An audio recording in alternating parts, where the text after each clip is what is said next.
Oke, selamat datang di Chatting dengan YM. Malam hari ini kita akan membahas tema tentang bertakwa itu tidak instan. Yap. Bener tuh, Bos? Betul. Maksudnya kalau mie kan ada tuh mie instan, kopi ada kopi instan. Kalau bertakwa itu tidak instan maksudnya? Instan, tetap ada proses. Walaupun kelihatannya instan. Kayak Umar bin Khattab misalkan. Dia kan pada saat nyamperin Rasulullah yang ada di Bukit Safa bersama 40 sahabatnya. Tapi sesungguhnya Umar udah mulai ngintip-ngintip Rasulullah. Umar udah ngintip Rasulullah, kalau Rasulullah di dinding sebelah sini Ka'bah, Umar bin Khattab dengerin Rasulullah dari dinding sebelah sini. Yang tahu apa yang dibaca, apa yang diapa. Rasulullah diintip terus sama Umar. Jadi kemudian Islam, kira-kira begitu. Oh, itu dalam proses Umar, ketakwaannya Umar gitu. Oke, nah kita juga punya bintang tamu nih, Pak. Siap. Bintang tamu yang akan kita undang. Waktu itu pernah juga, masih ingat dengan panggilan Bung Jerry? Bung Jerjer. Mas Jerjer? Pasti ingat ini. Nah, ini dia kita. Bang Jerjer. Bang Jerry. Lebih tepatnya kita panggil Bung Jerry the Grey. Sehat selalu, Bung? Alhamdulillah masih hidup. Alhamdulillah. Masih hidup. Alhamdulillah sehat ya. Alhamdulillah sehat juga. Iya. Masih hidup. Bung, waktu itu sekarang nih kita ngebahas tema tentang bertakwa itu tidak instan. Nah, katanya Bung Jerry waktu awal itu sempat takut akan Islam, betul? Memang. Nah, itu gimana dari takut kok akhirnya bisa? Masa sewanya cuma 5 menit. Udah habis, Ustaz? Habis masa sewanya. Pulangin dulu dong. Oh, udah habis ya? Iya. Pulangin dulu nih. Saya mau perpanjang tanya, Bos. Bisa nggak? Bisa. Enak lucu. Mau dikiloin. Oke, Bung. Bener, Bung. Waktu itu sempat takut akan Islam. Maksudnya konteks takut kenapa tuh, Bung? Saya tidak tahu apa itu Islam, nggak kenal Muslim, nggak pernah lihat masjid di luar televisi ya. Iya. Persepsi saya itu Muslim teroris. Muslim ini orang yang musuh orang bule Amerika yang ada hidup enak, dia nggak suka orang bule yang ada hidup enak. Itu persepsi saya seperti itu. Dulu awalnya. Dulu. Iya. Sekarang nggak. And di proses sampai kenal Islam itu sendiri seperti miracle sendiri itu. Miracle di mananya tuh, Bung? Oh, waktu saya di Angkatan Udara Amerika, kita ada rapat Tentara aman. loh belum. Angkatan Udara loh. Soldier. Masih kelihatan sehat ya. Angkatan Udara Bu Pansa kayak agak mirip baling-baling gitu ya. terus Bung, ada keajaiban di mana? Ini orang kayak sayap kok baling-baling. Ada keajaiban apa tuh, Bung? Saya ketemu orang turunan dari Timur Tengah atau Rusia, komunis. Itu saya harus lapor sama Intel. Yeah. Ada Muslim dari Arab Saudi lewat saya, good morning Mr. Jerry, how are you? Harus lapor sama Intel. So di dalam otak saya ini musuh, ini bukan teman. Saya tidak tahu apa Islam, nggak kenal, nggak ada cerita di dalam sekolah itu apa itu Muslim, nggak ada seperti itu. Allah bikin saya orang susah, mau kerja harus kerja di Arab Saudi. Saya cari kerja di tempat lain tidak ada kerja. Allah tutup semua jalur hidup. Kecuali ada satu ke Arab Saudi yang pesawat Raja Fahd punya pribadi. Boleh jadi teknisi di sana. Ya, gaji besar, saya takut, nggak mau. 6 bulan saya hidup di dalam mobil saya. Nah, ini gimana? Hobi banget berarti ya. Ya, Benar. Gimana ceritanya di saat takut malah sekarang akhirnya bisa masuk dan teguh yakin di jalan Islam. Tetap bareng kita di Chatting dengan ya. Kita lanjut lagi, Bung. Kenapa, Bung? Dari takut bisa akhirnya kok masuk gitu? Oh, saya harus hidup, so alhamdulillah. Pertama saya pilih tugas di Arab Saudi. Ini harus ada uang untuk makan ya. Nah, waktu masuk Arab Saudi saya memang takut. Imigrasi diinterogasi saya. Ini waktu paspor, saya kasih paspor, saya nggak kasih paspor begini saya. Seperti itu ya. Masa sih seorang tentara gitu? Saya Sampai takut segitunya? sama imigrasi di sana. Ini psikologis saya betul-betul percaya musuh Islam tuh jahat gitu. Islam ya jahat. Muslim tuh itu teroris. musuh, ya. Segitunya ya? So, baru di Jeddah Arab Saudi saya lihat Islam. Saya nggak pernah lihat iman sebelum ke Arab Saudi. Nggak pernah lihat iman. Saya di Arab Saudi, saya lihat seperti di shopping mall, saya mau bayar barang, Allahu Akbar. Karyawan mana? Mau bayar barang tidak bisa. Pintu buka, saya bisa ambil barang, keluar, nggak usah bayar. But di sana takut hukum, nanti potong tangan saya, seperti itu. Beliau tuh 20-an tahun yang lalu ya, berapa tahun? Ya, itu kurang lebih tahun 83, 84 Iya, masih saya lihat benar. itu. Nah, dengan pertimbangan-pertimbangan itu melihat langsung akhirnya memutuskan diri mantap masuk Islam gitu ya. Saya mulai tanya-tanya sama orang Saudi, seperti apa ini, apa itu, bisa dijelaskan hal ini. Ada orang Yemen bawa Al-Quran dalam bahasa Inggris ke saya. Pas saya pegang Al-Quran, udah mau mulai nangis. Saya sudah percaya semua hal-hal di dalam Al-Quran itu betul sebelum baca. Pas mulai baca langsung nangis. Tidak berani baca banyak, kenapa saya malu nangis di depan laki-laki. Subhanallah. Kita dari kecil megang Quran, kenal Quran, jarang nangis ya. Nangisnya kalau lagi tagih aja. Lagi utang baru nangis. Nggak ada duit ya. Oke, nah nggak cuman Bung Jerry the Grey. Kita akan undang lagi tamu kita yang kedua. Ini juga Alumni chatting juga ini. Pernah kesini juga. Pernah kesini. Seru orangnya, penuh dengan cerita. Saya minta sambutan yang hangat untuk Ustadz Felix Xiao. Ustadz sehat ya, Ustadz? Alhamdulillah sehat. Alhamdulillah. Seru, ini seru. Seru. Islamnya baru, mereka ini Islamnya baru, ini lebih baru lagi, lebih muda, usia Islamnya juga lebih muda, tapi sudah banyak sumbangsinya terhadap Islam. Mudah-mudahan kita yang sudah dari kecil, dari lahir, mudah-mudahan lebih banyak lagi ya. Amin. Amin. Amin. Oke. Kita cerita-cerita nih. Oke, Pak Ustadz, Boleh. Denny pengen tanya nih, Ya. perbedaan apa yang dijalani di saat sebelum dulu dan sesudah? Ada kendala nggak sih penyesuaiannya? Kalau di dalam Islam, sebenarnya alhamdulillah tidak terlalu banyak penyesuaian. Karena kan sebenarnya Islam sudah fitrah manusia. Maka tatkala kemudian kita mengenal Islam, yang justru kita temukan adalah seolah-olah kita menemukan hal yang dari dulu sudah pernah kita lakukan. Ibarat kalau kita pakai tangan kanan, ternyata kita tangan kidal. Nah, masuk Islam tuh kayak kembali ke awal lagi. Kita merasakan ketenangan yang luar biasa ketika bertemu Islam, dan memang ya Islam itu aturan yang sangat fitrah dengan manusia. Jadi cocok sekali dengan manusia, nggak terlalu banyak penyesuaian. Alhamdulillah. Kalau proses pencariannya, Nah, proses pencariannya agak lama. Jadi proses pencarian itu saya menghabiskan sekitar 5 tahun. 5 tahun. 5 tahun untuk mencari Islam. Alhamdulillah SMP kelas 2 saya sudah mulai mencari. Dapatnya itu baru pas semester ketiga. Gitu. ketiga kuliah? Alhamdulillah. Kuliah. Iya. Alhamdulillah saya mendapatkan pencerahan semenjak ketika di kuliah. Jadi awalnya ketika SMP kelas 2 itu saya melakukan sebuah perjalanan pemikiran sehingga meyakini bahwa agama yang saya anut sebelumnya adalah agama yang tidak memuaskan akal. Nah, setelah kemudian saya mengalami pencarian terus menerus, alhamdulillah nggak dapat pada waktu itu. Karena saat itu yang saya lihat bukan Islamnya, tapi yang saya lihat adalah Muslimnya. Nah, sehingga saya nggak menemukan apa ini Islam. Alhamdulillah semester ketiga, 5 tahun setelah itu, saya berdiskusi dan saya dapat Islamnya yang sebenarnya. Nah, itu picuannya adalah surat Al-Baqarah ayat kedua. Jadi zalikal kitabul la raiba fi hudal lil muttaqin. Kitab ini tidak ada keraguan di dalamnya, petunjuk bagi yang bertakwa. Nah, dikunci dengan surat Al-Baqarah 23. Wa in kuntum fi raibim mimma nazzalna 'ala abdina fa'tu bi suratin mimislih.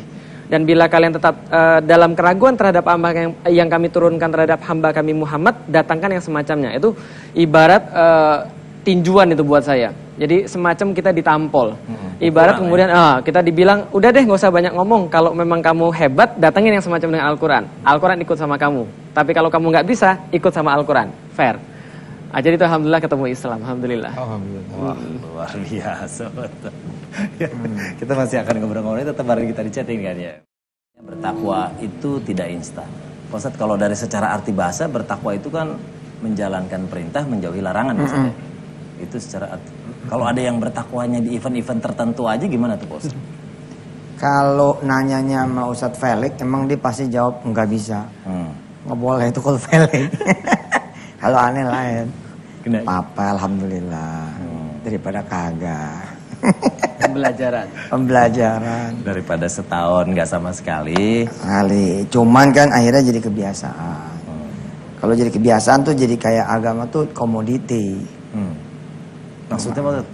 Komoditi, jadi itu peluang bisnis aja gitu. Jadi kayak Betul. menjadi muslim tuh karena bisnis, ada perdagangan di sana, ada momen di sana, bukan karena hati. Akhirnya ya nggak ngefek apa-apa kecuali dia dapat bayaran yang kecil sekali.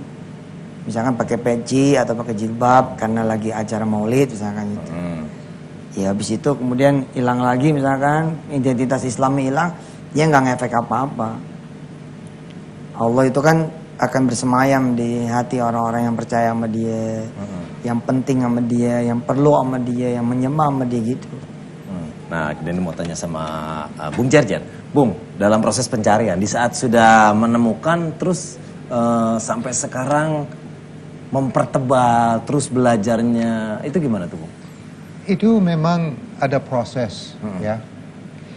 Saya lihat agama Islam udah jelas ini agama sangat cocok untuk Bung Jerry, ya.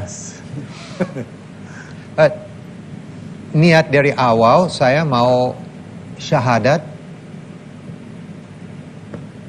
itu aja. Saya nggak ada niat-niat mau sholat 5 waktu sehari. Itu ada gangguan untuk saya untuk hidup pribadi ya. Iya, pada awalnya gitu ya. Itu di awal. Oke. So ada orang Saudi ajak saya untuk sholat di masjid, di kantor setiap zuhur saya sholat, asar sholat, 2 kali sehari sholat. Alhamdulillah udah sampai 5 waktu sehari. Sekarang nggak mau tinggal 1 pun sholat. Sekarang if saya 2 jam lambat sholat sudah ada rasa. If ini udah ada zuhur lewat jam 12 lewat 10 menit, saya sudah ada rasa, wow saya lambat 20 menit sholat. Oh, ini rasa ini saya senang. Ini ada rasa saya ada lebih dekat sama Allah. Dan juga sebelum masuk Islam, saya takut mati. Habis masuk Islam, rasa takut mati sudah hilang. Ada rasa takut meninggal di luar jalur Islam. Ini saya takut. Keren. So, Gimana itu Pak Ustadz? Mantap Pak Ustadz ya? Mantap. Iya. Oke, kalau Ustadz Felix, gimana proses mempertebal ketakwaan? Ya. Ustadz? Kalau Pak Jerry tadi bercerita tentang awalnya, Iya. awalnya saya juga sama. Nah, jadi awalnya saya seorang yang hobi bener main game. Nah, Gamers. jadi hobi main game, kemudian hobi olahraga dan sebagainya. Jadi dulu ketika kuliah itu 7 jam sehari saya main game. Wow. Kemudian Wow. 7 jam sehari tidur. Belajarnya ya pas tidur itu. Nah, jadi di kuliah tidur gitu kan ya. Nah, kemudian ketika memang sehari-hari main game dan sebagainya, ketika masuk Islam yang memang benar terasa itu sholat subuh. Itu berat sekali. 18 tahun nggak pernah bangun subuh, tiba-tiba suruh bangun subuh kan ngantuknya minta ampun. Suruh pergi ke masjid lagi kan itu kan ya. Sampai di masjid diliatin orang, disangka intel kan itu kan ya. Itu kadang-kadang sebuah memang ujian ya. Memang awalnya malasnya luar biasa, ngantuk dan sebagainya. Tapi dari situ saya belajar satu pelajaran, bahwa setiap ketakwaan itu memang ada prosesnya. Dan proses terbaik itu memang akhirnya betul. Jadi kita memasukkan diri kita dalam kondisi yang kita harus terpaksa melakukan hal itu. Nah, sekali kemudian nagih 2 kali, 2 kali nagih 5 kali, 5 kali nagih 10 kali. Nah, insya Allah semua nggak akan terasa lagi. Kalau sudah memang benar sampai rasa ketagihan itu. Alhamdulillah. Nah, di saat sebelumnya kan berada di luar, terus masuk, mempelajari banyak, belajar banyak, tanya-tanya. Pernah ada keraguan lagi nggak? Apa udah sebaliknya yang terjadi malah semakin yakin? saya dari awal masuk Islam memang ada oposisi dari teman, ya. Di Arab Saudi, warga Amerika yang kerja sama-sama saya, lihat Jerry musuh. So, ini juga bikin saya sedih. Saya waktu masuk Islam, saya mau ikut Islam murni yang benar, yang betul. Susah, kenapa banyak Muslim nggak ikut jalur itu? Di tengah-tengah ya, yang enak. Dan saya mau ikut yang murni, yang betul. But saya lihat majoritas Muslim saya kenal nggak ikut murni yang betul 100%. Pasti ada campuran atau ada kurang ya. Dan ini bikin saya sedikit sedih. Kenapa Muslim bisa begitu? Memang ada banyak godaan sekarang. Memang ada lumayan berat untuk Itu dia, ada proses belajarnya juga Bu ya. Tadi sempat disebut juga membaca Al-Quran. Tahu programnya Pak Ustadz Bu? Oh doa, one day one ayat. Nah, pernah dengar Bu? Ah, bagus ibu-ibu. Kenapa Bu ngantuk Bu? Kita tepuk tangan dulu biar, itu dia. Oke. Ustadz Felix, jadi pengen tahu, di saat belajar pernah mengalami kejadian yang sampai sekarang masih berkesan? Saat belajar Islam? Iya. Alhamdulillah, kalau untuk belajar, saya pikir setiap belajar adalah sesuatu hal yang berkesan. Maka setiap mempelajari Islam tidak ada sesuatu pun yang didapat dari ilmu itu kecuali menambah keimanan. Menambah keimanan. Dan alhamdulillah ya, kalau kata ulama kan bahwa setiap ilmu yang bermanfaat kan yang menambah ketaatan. Nah, kita cuma berharap agar ketaatan kita nambah. Alhamdulillah. Ketaatannya semakin belajar semakin kuat. Betul, harusnya. Harusnya. Iya. Harusnya gitu Pak Ustadz ya. Makin belajar makin kuat Bu. Oke, nanti kita akan tanyakan tentang tips dari Bung Jerry dan Ustadz Felix tentang bagaimana menjaga ketakwaan di jalan Allah. Tetap bareng kita di chatting dengan ya. Ustadz, sekarang kita pengen minta tips-tips nih Pak Ustadz dari Bung Jerry and Ustadz Felix tentang bagaimana sih kita menjaga keimanan. Ketakwaan. Silakan Ustadz Felix. Kalau Duluan mana? Ustadz Felix dulu deh, gantian. Bagus, alhamdulillah. Alhamdulillah. Jadi kalau saya selalu kemudian menyampaikan pada setiap orang, untuk menjaga ketakwaan ataupun untuk menjaga kemudian semangat kita untuk beribadah pada Allah, ada satu tips yang paling jos. Nah, ini adalah berjamaah. Berjamaah. Karena bersama jamaah itu ada semangat. Dan bersama kesendirian itu biasanya maksiat. Nah, makanya yang maksiat-maksiat itu selalu cari tempat yang sendiri-sendiri.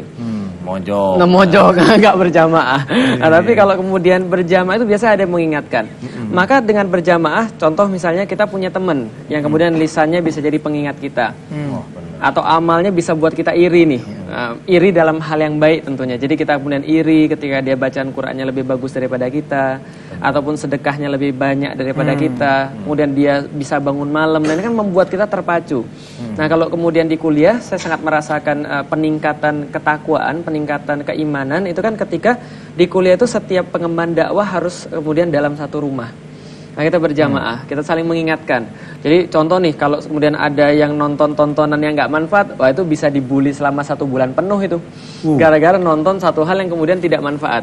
Kan takwa adalah menjaga diri dari larangan Allah dan kemudian memperbanyak pada ketaatan. Nah, insya Allah jamaah ini yang paling tepat. Jadi berjamaah dalam kebaikan, insya Allah kita akan mendapatkan ketakwaan yang meningkat. Kalau menjaga ketakwaan gimana menurut Bung Jerry? Cara simpelnya? Jangan ikut kesalahan orang. Jangan ikut kesalahan orang. Seperti di jalan lampu merah udah merah, berhenti. Jangan ikut yang 50 mobil yang masih mau lurus. Ya, jangan ikut orang yang salah. Di mayoritas salah, jangan ikut dia. Ya, kita juga harus ikut Al-Quran, no matter what the consequence. Nggak usah takut. Ya, banyak takut. Oh, aku ikut Al-Quran 100%, itu jadi fanatik. Bukan jadi fanatik, itu jadi Muslim yang benar, yang betul. Jangan takut ikut 100%. Ya, jangan takut pikiran orang, takut sama Allah. Benar. Itu aja. Nah, Ustadz, di saat hal yang paling nikmat adalah di saat kita menjalankan ibadah dengan perasaan nyaman. Terus ada kenikmatan, itu untuk sampai ke tahapan gitu gimana tuh Pak Ustadz? Jadi nggak cuma sebatas kewajiban, sholat kewajiban. Di saat kita sudah merasakan.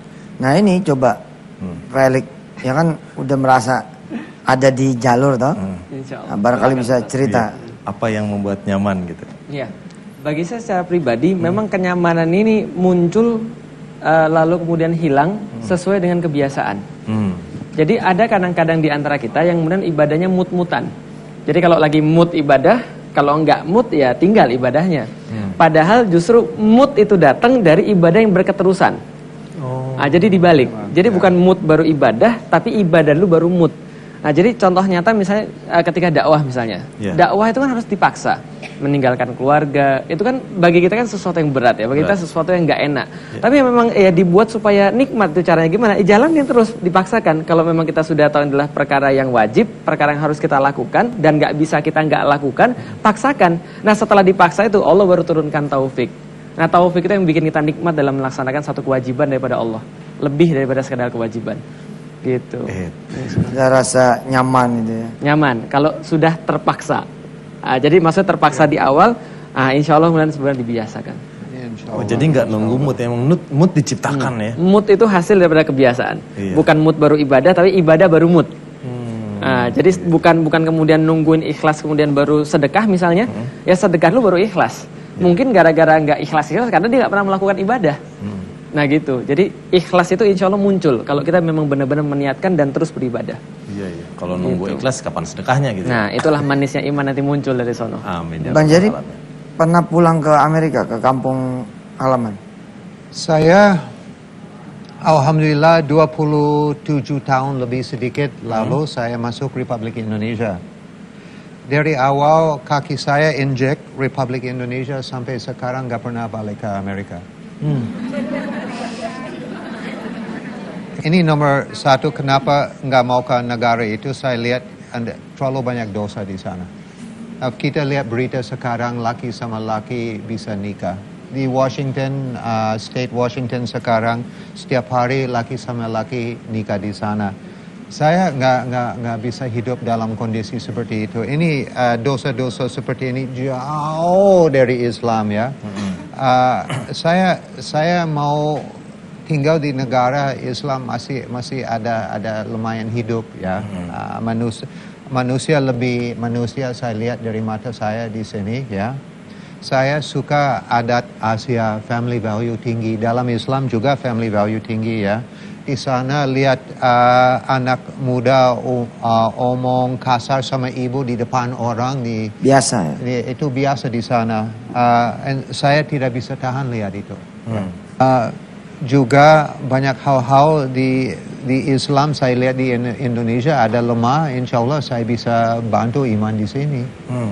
Saya bisa bantu berapa banyak orang untuk ikut jalur yang benar lagi. Insya Allah Allah maafkan dosa saya dari dulu. Amin. Tuh, tadi Bung Jerry bilang pas sampai Indonesia dia bisa jadi manusia lagi. Emang dulu belum manusia, Bu? Oke, ntar kita akan lihat segmen terakhir, kita akan lihat seperti apa fotonya waktu Bung Jerry kaget. Tetap bareng kita di chatting dengan ya. Ustadz, bertakwa itu tidak instan. Kalau yang bertakwanya instan, Ustadz, di saat kadang kan kita udah tersudut, nggak ada jalan keluar kemana-mana, baru kita ingat sama Allah. Kita udah kepepet banget, baru kita lapor ke Allah. Itu hukumnya ada nggak, Ustadz? Ya itu prosesnya itu. Proses bagi dia itu kesulitannya. Jadi kesulitan itu jalannya menuju kesulitannya kenal. itu ya jadi proses dia untuk mengenal Allah. Gimana menurut Bang Jerry? Proses ke Allah. Nah, tapi dari pintu kesulitan gitu. Itu memang Utang, ditinggal istri misalkan gitu. istri lagi marah. Istri marah. Makanan nggak matang ya. Saya marahin dia ya. Ya seperti itu ya. Saya bisa lihat dari awal masuk Islam ini memang ujian luar biasa. Saya belum Ujian, tahu. bukan hujan. Ya, di dalam ujian ada hujan sampai banjir. Jadi ujian itu. So di dalam ada ujian sampai tidak bisa tahan lagi ya. Sudah like I'm going nggak kuat. I'm going crazy ya. Kenapa Allah begitu? Saya rajin sholat dan saya udah nggak bisa tahan lagi, dan sekarang nggak mau baca doa. Kenapa? Udah capek, lagi pusing ya. Frustasi. Habis ya frustasi 3 hari, seminggu, bisa 2 minggu, sebulan frustrasi. Baru sadar lagi, astagfirullahaladzim. Saya duduk baca doa panjang, bukan dari bibir, dari sini nangis, tetes air mata baru keluar, baru ada rasa sincere, astagfirullahaladzim, betul-betul saya salah. Dan ada rasa lebih dekat sama Allah. Yang paling berat ujian setelah masuk Islam apa buat? Ada sedikit campur ya. Satu memang dari keluarga. Sekarang saya nggak ada satu keluarga mau omong sama saya. Ini bikin saya depresi, sangat sedih sampai sekarang nggak selesai. Belum nerima sampai sekarang. Memang paling berat bulan Ramadan, Hari Raya Idul Fitri, kita ke keluarga istri saya sedih. Di istri nggak tahu. Saya sedih seperti apa, kenapa saya nggak ada keluarga dari saya sendiri untuk lebaran. itu memang mungkin untuk saya itu paling Besok berat di lebarannya situ. ke rumah Denny, ke rumah saya gitu loh. Boleh nggak? Boleh. Ya kan saya lihat Denny, saya ada rasa mau ketawa. Ya, so enak. Ini mungkin itu feeling nggak enak bisa langsung keluar. Kalau ngeliat aneh mau sedekah aja bawaannya. Insya Allah. Tapi itu sudah teratasi karena Sudah sekarang beliau terlewati pengennya ya. se-Indonesia kan. Luar biasa. Keluarganya se-Indonesia. Alhamdulillah. Semua menanti. Kemarin saya belum lama ke Balikpapan Bu, ke Samarinda. Orang-orang pada bilang, itu bule serengseng bawa sini dong. Boleh string. Oh ya Nah, ini gini. bule serengseng. Oh, dia kenal saya di sana. Nah kan enteng ngomong waktu pas chatting yang pertama dulu. Oh, Saya dia ini lihat bule ya? asal serengseng. Oh, di sana ada televisi juga ya? Iya. Kayak kaya Balikpapan Samarinda mah. TV-nya 7 di kamar. Tapi kemarin loh bener saya di Samarinda itu. Jadi kemarin Samarinda itu ada seorang penjual lumpia. Dan dia Chinese. Anaknya Hafiz 30 juz. Alhamdulillah. Masya Allah. Tapi Bung Jerry ini harus balik ke Amerika sebentar. Ngapain tuh Pak? Untuk melihat Amerika juga sudah berubah. Hmm. Kemarin saya baru kedatangan juga Ustadz Samsi Ali. Untuk kemudian dia memberitahu kepada saya bahwa akan dibangun masjid di New York. Punya orang Indonesia. Ya. Bukan yang Amerika punya nih, yang Indonesia. Iya. Sudah semakin banyak orang-orang muslim masuk di sana, masuk Islam. Iya. Artinya Amerika 23 atau 27 tahun yang lalu mungkin berbeda. Nanti insya Allah sama saya kita ke Amerika. Insya Allah. Tiketnya tanggung sendiri-sendiri. Nggak, baru mau ngomong yang tiket harus dari Pak Ustadz ya. Tenang aja kalau mau jalan Pak Ustadz, nggak usah mikirin tiket. Berangkat ke bandara sampai depan loket, berdoa. Salawat. Salawatin tiket orang. Ntar datang Pak Ustadz ya. Siap. Ini semua lagi amin. Tidak masuk. Mana terbukti sampai sekarang. Amin. Oke, Pak Ustadz Felix, tadi kita sempat bahas kalau kadang Allah itu memberikan kesulitan buat membuat dia semakin dekat sama kita. Ya. Itu setuju ya? Ya, jadi sepakat sekali. Memang pintu menuju Allah itu kan ada banyak cara. Ada kemudian dari Allah memberikan nikmat, kemudian dia bersyukur. Ada orang kemudian diberikan kesulitan, lantas dia bersabar. Itu berlaku juga sebaliknya. Jadi ada orang kemudian ketika dia mendapatkan kesusahan, lantas dia merasa dekat dengan Allah. Banyak doa, kemudian banyak sholat, banyak puasa dan sebagainya. Nah, kita cuma bisa berharap bahwa alhamdulillah ketika dia justru kemudian sholat ketika mendapatkan kesulitan, ada sebuah peluang dia untuk beriman dan bertakwa. Lah coba kalau mendapatkan kesulitan kemudian ngamuk. Lah ini kan makin nggak ada kemudian Atau bunuh diri. Iya, langsung kemudian menjauh kemudian dari Allah. Nah, jadi kita kemudian harus menganggap bahwa ketika orang mendapatkan kesulitan dan dia kemudian bertambah takwanya kepada Allah adalah kita doakan. Mudah-mudahan terus takwanya. Nah, kalau kemudian dia kemudian mendapatkan kesulitan dia malah menjauh, nah ini kemudian adalah ya tanda-tanda justru berkebalikan. Maka ya kita harus dukung orang-orang seperti itu. Tapi yang emang kita apa, sampaikan. Ustadz, Rasul pernah bilang sih kalau kita takwa terus, Rasul bilang nanti malaikat akan turun nyalamin kalian semua. Jadi ya wayahnya aja, cedang. Pada saat turun kita datang dong, naikin dia lagi. Bikin suara itu juga yang Iya. shoot.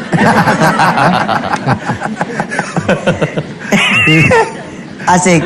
Jadi ketika orang turun, disitulah peluang kita untuk Naikin. kita nyambangin dia. Inilah esensi dari barangkali yang dibilang sama Ustadz Felix tentang berjamaah. Alaikum bil jamaah. Kalian tuh wajib berjamaah. Dia ini pengen tahu nama muslimin Ustadz Felix siapa? Muhammad Al-Fatih. Oh, Muhammad Al-Fatih. Kalau ini Kalau Bung Jer? Haji Abdurrahman. Oh, Haji. udah pergi aja ya? Alhamdulillah. Duluan dia yang di Arab. Kalah situ. Iya, waktu bekerja ya? Nah, iya tuh Arab ya. Iya benar. 3 bulan habis masuk Islam langsung haji. Kita bertahun-tahun nggak dapat. Ibu udah 60 berapa? Ada yang 43, ada yang 37, insya Allah ya. Amin. Labbaik Allahumma labbaik. Insya Allah semua bisa berangkat haji, amin. Nah, pas nih Pak Ustadz. Apa yang bisa kita simpulin Pak Ustadz? Terus kita berdoa bareng-bareng semua. Ya, buat kita-kita ini pelajaran berharga lah ya.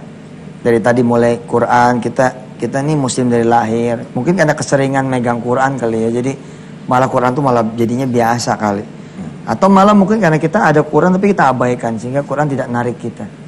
Kita banyak belajar dari beliau berdua ini. Sudah sepantasnya doa dipimpin sama Ustaz Felix kali. Fadal Ustaz. Fadal Ustaz. Belum pantas Ustaz. Fadal Ustaz. Kalau ada orang berilmu, Bang Jerry, monggo Ustaz. doa buat pemirsa. Oh, harus sama Pak Ustadz. Ini semua mau terima sama Pak Ustadz. Dan ini Pak Ustadz aja, Pak. ya sudah pemirsa, ini adalah momen yang ditunggu-tunggu oleh pemerintah lah gitu. Oleh kita semua. Oleh kita semua. Momen yang sangat ditunggu oleh pemirsa maksudnya. Iya. Momen berdoa. Tidak sedikit orang-orang yang menangis ketika doa di akhir chatting IM ini karena merindu agar doanya dikabulkan Allah supaya punya anak keturunan. Ada yang pengen utangnya lunas. Ada yang pengen kemudian rumahnya itu cepat jadi. Bismillahirrahmanirrahim. Apapun menjadi hajat saudara, mari kita baca suratul Fatihah bersama-sama. Mudah-mudahan Allah kabulkan hajat kita semua. Allah ampuni kita semua. Dan lebih terpenting malam hari ini agar pembacaan suratul Fatihah kita bisa menambah iman kita, menambah ketakwaan kita. Al-Fatihah. A'udzubillahi minasyaitonir rajim. Bismillahirrahmanirrahim. Alhamdulillahirabbil alamin. Iyyaka na'budu wa iyyaka nasta'in. Shiratal ladzina an'amta 'alaihim. Walhamdulillahirabbil alamin. Amin, amin ya robbal alamin. Amin. Mudah-mudahan semua hajat kita terkabul, Bos. Amin insyaallah. Amin, ya Rabbal Doa terus ya Amin. tiap malam Sabtu, malam Minggu. Malam Sabtu, Malam Minggu. Enggak, Pak Ustaz. Malam Malam Jumat. Jumat, Malam malam Sabtu. Sabtu. Iya. Sama di Wisata Hati juga, Mas. Insyaallah Setiap hari masa doa terus ya kan? Iya. Insyaallah lah dikabul. makin sering dipanjatin, insya Allah, Pak Ustadz. Insya Allah. Baik, terima kasih buat semua pemirsa yang udah hadir, yang telah 1 jam bersama kita di chatting dengan YM. Terima kasih juga buat tamu tim kita, Bung Jerry, terima kasih, Ustadz Felix, terima kasih, Total Get and Friend, terima kasih. Saya Denny Cagur dan Pak Ustadz Yusuf Mansur mohon pamit. Assalamualaikum warahmatullahi wabarakatuh. Waalaikumsalam. Waalaikumsalam warahmatullahi wabarakatuh.